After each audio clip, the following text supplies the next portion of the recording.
Okay, fantastic. Ladies and gentlemen, good evening and welcome to the late one this Sunday evening in London, UK. Sorry about the glitches there. And tonight I've got a very interesting show. I took my trip all the way to Jamaica, and as a result of that, I landed in somewhere which is called Trench Town, right? Now, if you know about Bob Marley is a Trench Town rock, and which is very important. I've got a guest tonight, Mr. Dr. Henley Morgan. Dr. Henley Morgan is a household name in Jamaica when some years ago in a very courageous move, he located his substantial business consultancy practice from its office in the New Kingston Business District to the iconic but dreaded inner city community of Trench Town. Dr. Morgan is a highly involved professional development and civil society governance through his many memberships, including chairman of Jamaican Institute of Management, Business Board of Studies and Members Accreditation Committee, University Council of Jamaica, member United Way of Jamaica Board of Governors, and there's so much. But without further ado, I'm not going to say all of that. I'm going to firstly introduce Dr. Morgan and say welcome to the UK. How are you, Dr. Morgan? Hi, I'm doing absolutely great, and I'm glad to be welcomed to the UK. Long as I can keep the Jamaican weather, I can take it with me. Well, it's raining outside there, so if you can send some through, that would be fantastic, Dr. Morgan. We haven't learned yet how to bottle sunshine, so for the time being, we just want to wish and to welcome all the members of the diaspora and our other friends to Jamrock. Yes. I know we had some good glitches earlier while we were trying to set up, and Paul Cole said he cannot hear. Paul, let me know if you can hear, and if everybody can hear, just shout out and say, I can hear. If you cannot hear, well, we got a problem, Dr. Morgan. We'll have to wheel and come again and start again. No problem. Let me know if you can hear, Paul. Let's write something there. Dr. Morgan, I want to thank you so much for coming on. And a few years ago, I think it was 2009, 2010, I came to Jamaica. And Paul Cole, who is right here as well, good friend of mine, took me down to Trench Town for a meeting with yourself. Yes. And I was able to address the community which you have, the organization Agency for Inner City Renewal. And, that's correct. And it was a honor. And I just show something just to show the record that people know something not a lie. There we are. By the way, for those who don't know me, I'm the handsome guy in the picture. Yes, you're the handsome guy. and give him a full show. Yeah, there we are. I think that was 2009, and I always try to, as much as possible when I come to Jamaica, to somehow make some sort of linkages with civil society and anything. But Dr. Morgan, please tell us about yourself, sir, before we get into the juice. Yeah. Well, what you see is what you get. Yes. I was actually born in the rural part of Jamaica, and my father before me was a very socially conscious person, a pastor, Howard University trained and so on. And whether it's by the genes or just how I was nurtured, I came to have this amazing social conscience.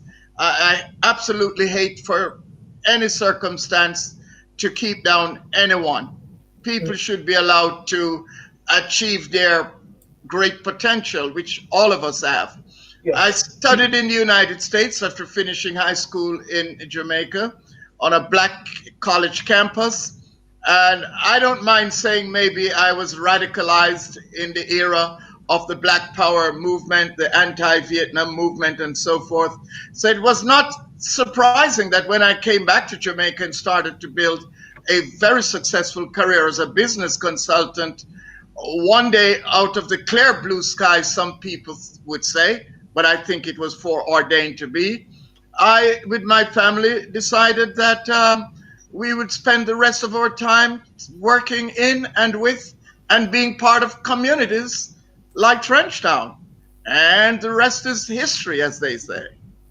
And talking about Trench Town, because you move your organization or your company from New Kingston and you went, and this is what I understood at that time, move away from their practice in the New Kingston Business District to the iconic but dreaded inner city community of Trenchtown. Dreaded inner city community. Is that relating to that period of time, or is it the perception today? Well, you know, the mind changes much slower than actual circumstances do. So that was then. And isn't it a pity that we here on the Rock, as well as those in the diaspora, have the perception that there are areas in Jamaica that are no-go, Yes. that are irredeemable. And our relationship with Jamaica is just sized according to what we feel comfortable with in the great metropolis of the world, like London, for instance. But there is a renaissance happening in some of these communities, and Trenchtown is one of those, where its great promise is being fulfilled.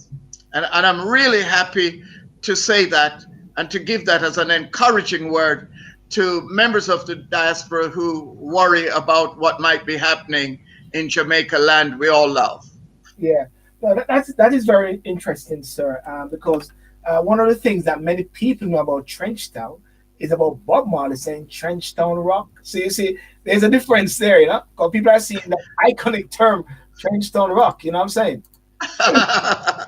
Well, singing is obviously not one of your gifts, but but yes, but would you believe there is the realization, and this is not to take anything away from Bob Marley, but Trenchtown made Bob Marley, not the other way around.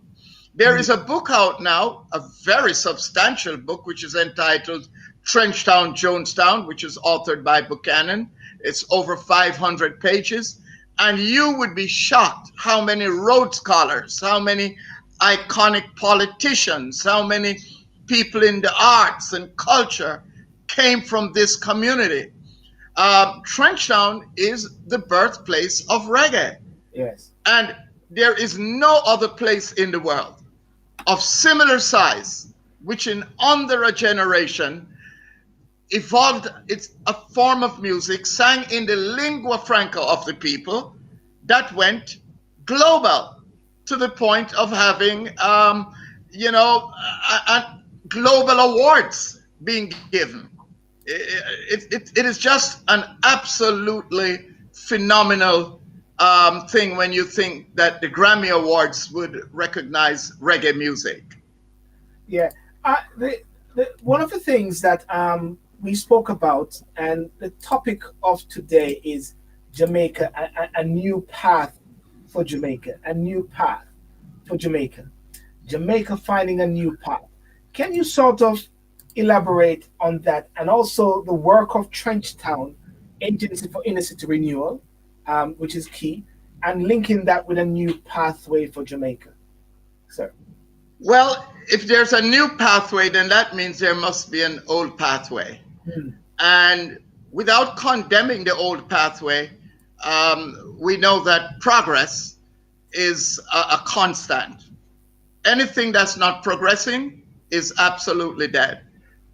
And Jamaica does have some things in its past and its present that may be hindering it from achieving this line from the national pledge, so that Jamaica under God may increase in beauty, fellowship, and prosperity, and play a part in advancing the welfare of the whole human race. That is how some of some people see Jamaica and how I see Jamaica. And you do see some of it on the track, you know, in sports, in athletics. You do see some of it in music. You do see some of it in contests like beauty contests, you know, for those who follow those kind of stuff, and in the various talent shows on TV and so forth. But the truth of the matter is that Jamaica is a very unequal society. 37% of Jamaicans are unbanked. That means if there's a Jamaican with a great idea that could make money could change a community and a country, more than likely doesn't have a bank he can go into that would back that with investment.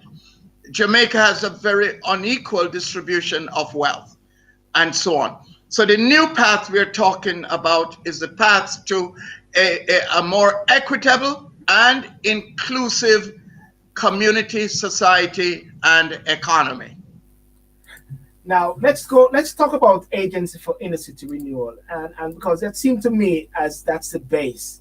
Agency for is a pioneer in the field of social entrepreneurship in Jamaica, a leader in seeking to influence the adoption of social enterprise legislation, emergence of social stock exchange, and also there was some work whereby this sort of example or pilot is something which was recommended also after the Tivoli excursion recently with Dudas. If you can sort of break down the whole concept of inner city renewal air, or that seemed to me like the base. All right, let me see if I can address that very important question. Yes. In a way that our listening and our viewing audience will appreciate it. Yes, sir. Now, the way that we have tried to transform communities, by the way, using mostly multilateral and bilateral money, yes. including taxpayers' money from the UK, is for an external agent to look at the community and to find needs that they try to solve. So you have all these projects and programs to deal with the quote unquote sins of communities. But if you look back over the last 50 years, the problems are worse today than they were at the start. So that particular approach has run its distance, I believe, and we have to find a new way. And so instead of being driven by the needs of a community, the new approach is to look at the assets within the community. And I put it to you that there is not a community in Jamaica that does not have the seeds of its own redemption. Now, when I arrived in Trenchtown and people were, recommending me to be an inmate of Bellevue, Yeah. and it's very funny. There's a point when I thought my own sanity and the reputation of my family was at risk. People would ask me what I'm doing. I would say I'm a social entrepreneur. Yeah. Can I add it years after? I didn't even know what it means. But boy, do I know now. And so AIR, as you rightly described, Agency for Inner City Renewal, is being recognized not just in Jamaica, but even globally by you mentioned, of course, the study into the Tivoli massacre. I call it that. Some people use different euphemisms, but that was in 2010. And the Economist magazine even has recognized our work as being pioneering and having great transformative power. And as the conversation progresses, I can explain who is a social entrepreneur, what does a social enterprise do, and why is this the answer to Jamaica's issues that remain for us to deal with. And is that one of the reasons why we talk about the winner city? Well, there is this phrase, it's a political phrase, that says moving from the inner city to the winner city. That was very popular in the era of Prime Minister Portia Simpson Miller. However, I am not given to sloganizing, where you have pretty slogans but do nothing about it. Right. So we just mention that and move on from there. And how you mentioned about the during the Tivoli excursion, and there was a recommendation from the previous public defender as one of the key ways to move forward. Well, what the public defender had suggested, and I wonder if those who are implementers of policies, although paying so much for the Tivoli inquiry, I really wonder if they have read into the public defender's report. Because at about 189, page 189, the public defender started to look for solutions globally. And guess what? He came to the determination that he didn't have to go global. Right in Trenchtown, which is a contiguous with Tivoli in terms of location, there was work being done, which, although not a panacea for all ills, but had some lessons that could be transferred. And that lessons had to do with how do you use entrepreneurship, which, by the way, is one of the things Jamaicans are among the best in the world at.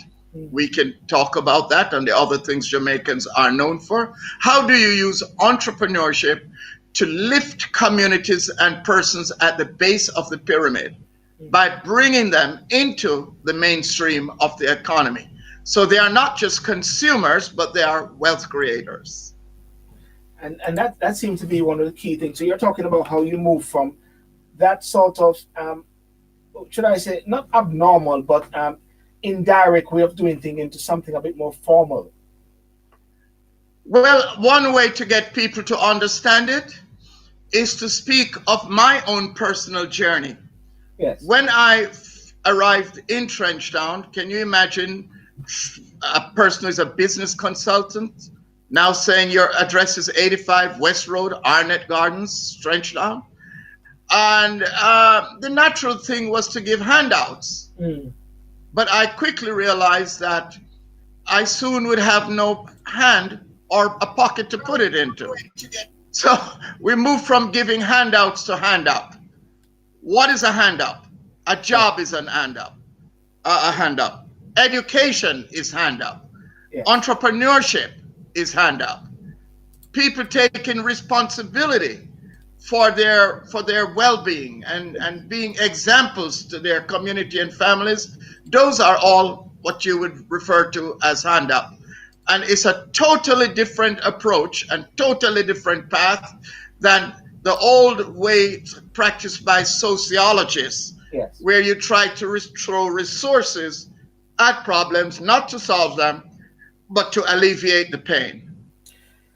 It is interesting what you said, whereby one sometimes can want to be looking outside and looking away for solutions for a country, when sometimes when you look right there, as you rightly said, you've got the answers and the solutions right there.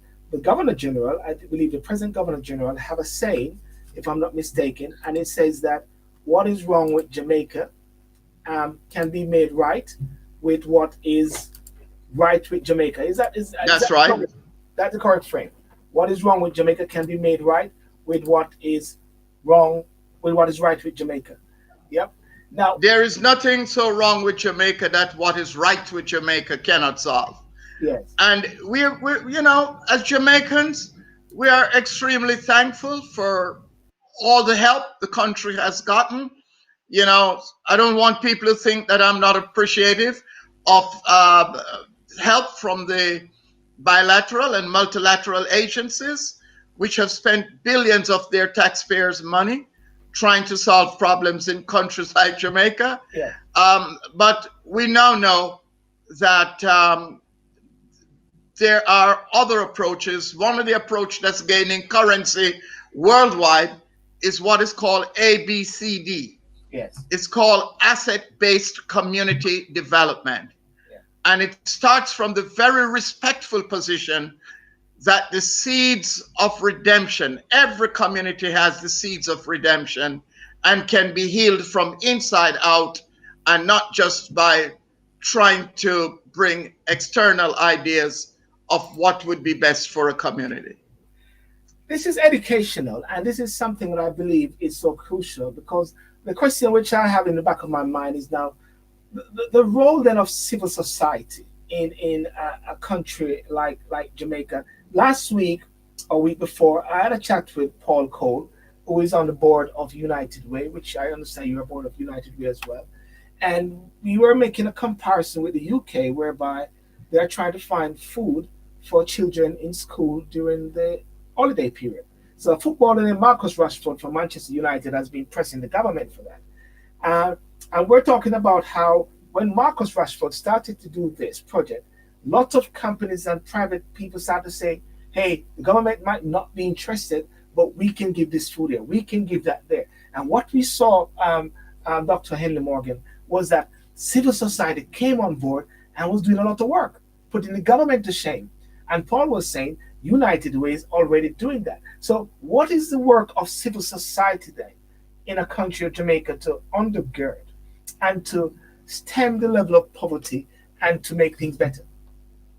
Well, I would, by the way, like to just give a shout out to Paul Cole. Yes. Paul Cole is an example of what is right with Jamaica, that is actively fixing what might be wrong with Jamaica. Yes. And he is also a member of the board of Agency for Inner City Renewal. Yes. So he's a real role model. Now, this is also very educational. I think the whole world has come to the conclusion that the problems are so deep, the problems of our communities, that no one sector can fix it. It takes what is called triple bottom line, or a joined up approach between public sector, private sector, and civil society. Yes. And it's when all three transect, all three converge, that you can get lasting solutions. So gone are the days when you just look at an area or a community and say, you know, the problems have to do with poverty or so forth, so call in the brigades, call in, that is, civil society has to deal with that. No, there's a role to be played by public sector, private sector, even academia. They now have what they call the quadruple bottom line, where academia is being brought into working to solve these issues, but without taking away the responsibility for people who reside in the communities and who must feel ownership in whatever the solutions are. And that leads me to the next question with civil society. So then how can politics then, I'm not going to say how's politics straight, but how can politics then now take it to the next level with the level of working partnership? And where's been the disadvantage of politics at the same time? I'm dragging it. I'm pulling it. I had to kind of inhale or exhale to handle that one. Yes. Look, there are some issues as Jamaicans we cannot skirt around, even if it offends some people. And one of the things we have to confront is the role that politics has played in making a very rich and wealthy country seem as if it's poor. Yes. You know, even this morning in Sunday school in Trenchtown, I asked the question, is Jamaica a poor country? No, and everybody said, of course not. I said, money there? Everybody said, yeah. I said, you get your portion? No. And unfortunately, communities and constituencies like Trenchtown, West Kingston have the stigma of having a garrison past. And about 12 out of 60 constituencies have had that past. And someone might ask, what is a garrison? A garrison constituency is not a ghetto, although it may have some of the, you know, features of ghettos. It's not favela like you see in Brazil, although it may have some of those features. A garrison community is a community which has been captured by a political party that is ensured of 120% of the votes when an election is called. Yes. And when that is the case, the party, the political machinery, has no incentive to invest in the community. Are you seeing what I'm saying? Yes, yes, sir. And so if you look at a community like Trenchtown, the biggest investment by government is the security forces that it has there. It's not in the schools, it's not in building trade centers, it's not in providing meaningful support to keep kids in school and to get a good education. So there's no doubt that politics has to play a major role. And there's no doubt that we have been seeing change from those days. There's absolutely no doubt.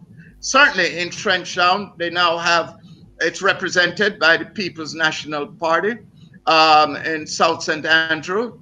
The PNP has just selected a new leader, a new president. Yes. And clearly, I'd be less than fair if I did not say I see a new day dawning. Mm-hmm.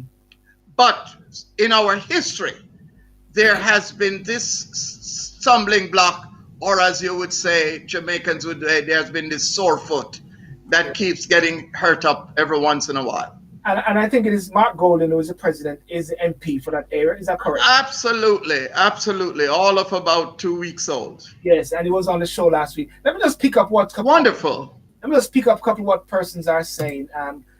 Trenchtown, Herbert said, Trenchtown has been one of the epicenters of reggae music. However, over time, the cultural aspect has been eroded. Would you say that, sir? Absolutely disagree. Okay, that's one thing. In Trenchtown today, there is talent that surpasses Bob Marley at the age, when he was at the age of some of these youth. Yes. We have a studio which is called Jamaica Music Institute. Yes. And the next time you come, I would like for you to visit the studio and just to hear, I don't know if it's in the water, I don't know if it's in the air, I don't know if it's in the chicken back that people eat. It don't seem to work with me, but there's just an amazing thing. But can you imagine a community like that where you have curfews almost all year long, where you have states of emergencies as the biggest investment by government?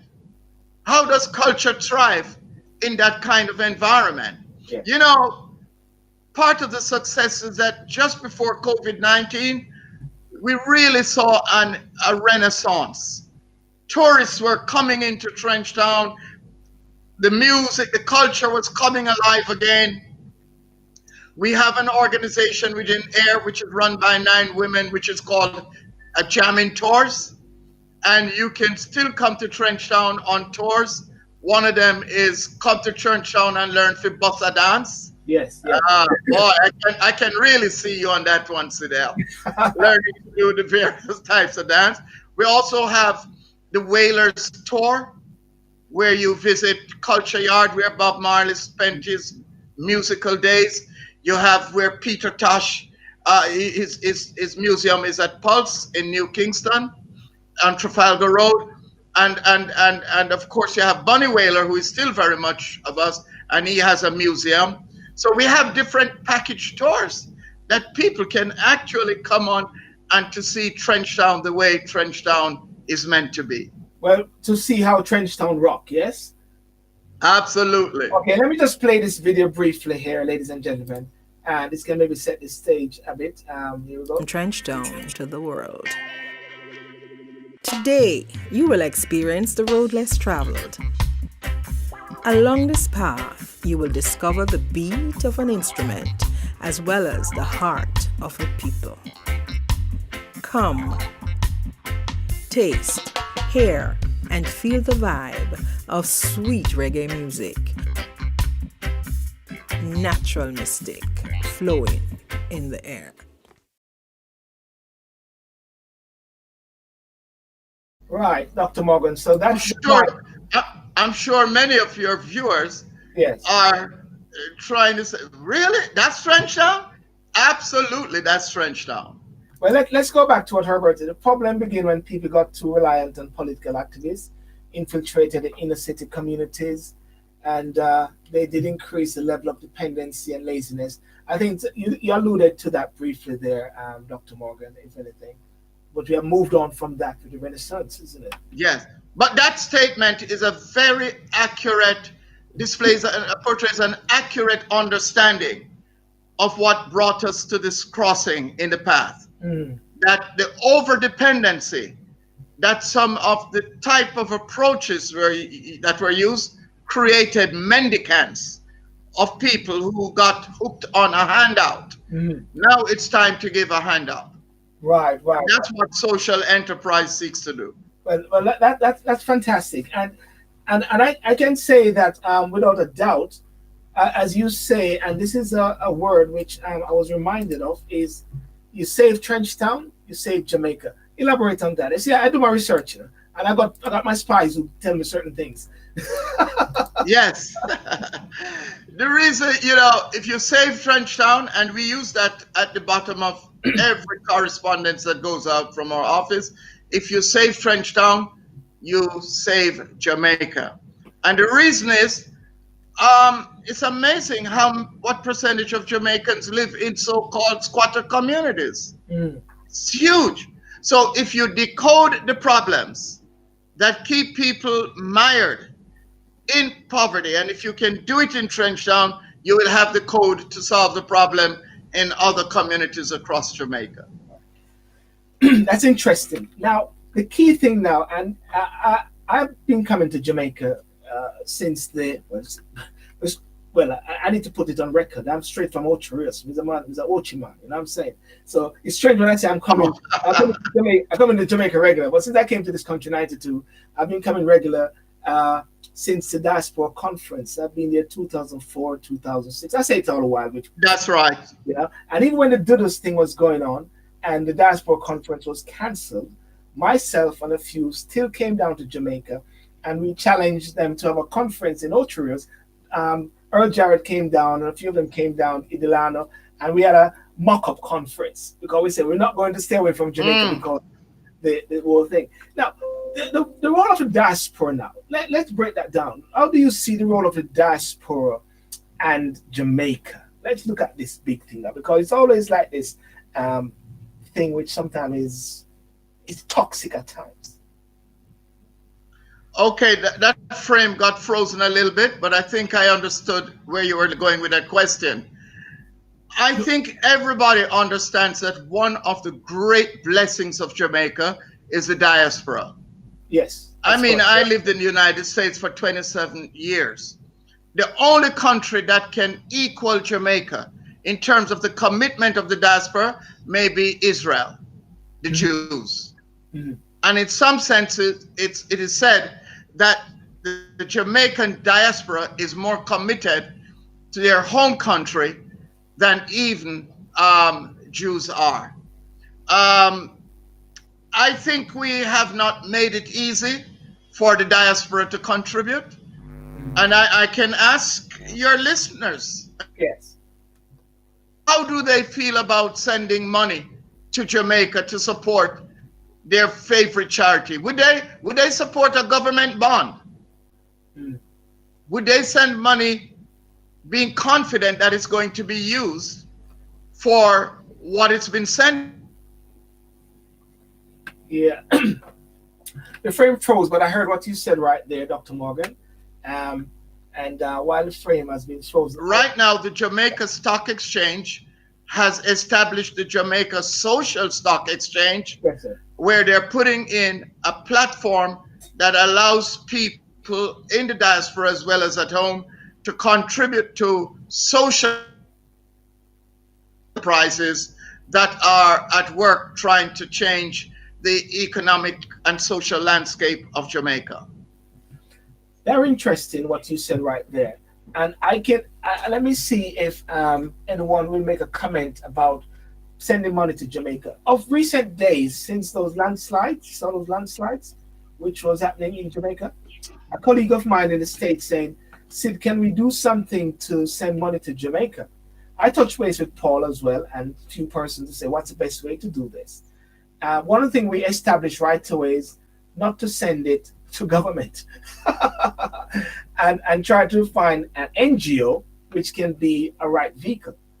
Because if you start something new all of that money will be eaten up into creating another sort of framework for that. So it is a trust factor. And this when we talk about bond, Jamaicans overseas, there's a perception, how can I trust that the money is going to go to the right people that it need help with? That seems to be one of the factors that need to be sorted. And it seems like it's a perception. I don't know. Is it a perception or is it a reality? I think there's good enough evidence. There's some evidence to that reality. It's not though just outright theft of money.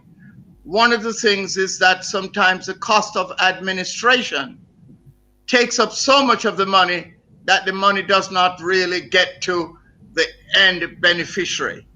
So it's not just that, if you send your money to Jamaica, the government or whoever is going to thief it. It's just that the inefficiency of the system of monitoring, allocating and monitoring may use up a lot of the money in what maybe 30-40% may go towards administration instead of to the end beneficiary. Right. But at the same time, I believe that people on the whole, Jamaicans overseas, are always willing to somehow assist Jamaica. And when I think about it at times, I think about something else, which is Jamaica to be aiming towards a fully developed country by 2030 with Vision 2030 as well.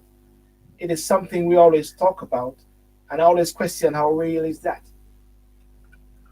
I think even though we are now getting close to 2021, there's no doubt that a lot of what is done in Jamaica is first world. We just need to bring more people into the mainstream of that. But I still believe if you read Vision 2030 from beginning to end, and you see the strategies and whatever, look, what they're now calling the Sustainable Development Goals, the SDGs. Jamaica's Vision 2030 is up to 90% aligned with those and preceded those. So there is excellence in many areas in Jamaica. As a person who have lived in the first world, so-called, although I use that term guardedly, especially when I see what's happening in American politics today. But I see many areas of excellence in Jamaica. Yes. That's why I have chosen Jamaica to be my home. Jamaica is redeemable, and we are doing a lot of the right things that are going to have the right outcomes in, I hope, the not too distant future. And one of these right things is the Jamaica Social Stock Exchange, where organizations like AIR, Agency for Inner City Renewal, instead of depending on philanthropy, will be able to come to a market just like our cousins in the business sector. Yes, sir. And raise equity to scale up our various programs and projects. That's very interesting. And so therefore, if I land now to the point where we near to the point of completion, and we say, how can then Jamaicans overseas in the diaspora, UK, USA, Canada, because this is going to be on the replay, how can they contribute to Jamaica through the principles of AIR and through the social stock exchange movement there? Well, I want persons to take out their pencils and paper now. Yes. And to write this email, jsseja.com. jsseja.com. Now, and just click on projects. Yes. And you will see on the projects that are listed there. Now, we know that Jamaica Stock Exchange, here's a little bit of the excellence again. Yes. Before you write off Jamaica, we have had the #1 performing stock exchange in the whole world. How about that? Yes. For the last 2 years and another year before that. And they are the ones who are spearheading this Jamaica Social Stock Exchange to which people can give donations minimum of $20 per transaction, and can support projects. Air is listed there, for instance, of their choice, and be sure that it's going to go towards building the more equitable and inclusive Jamaican society and economy. And what I've done as well, I have shown that persons can contact you. I've got your details there below. Absolutely. And we can answer all questions. We can share information that will allow people to make intelligent choices in terms of what they support in Jamaica. Okay. Well, this is just a tip of the iceberg, as you can see. And let me just go back to what colleagues saying.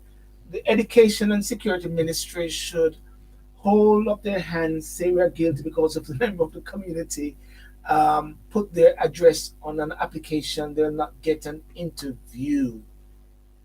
That's what Herbert is saying. Don't know if we understand that. The Education and Security Ministry should hold up their hands and say we are guilty because of them.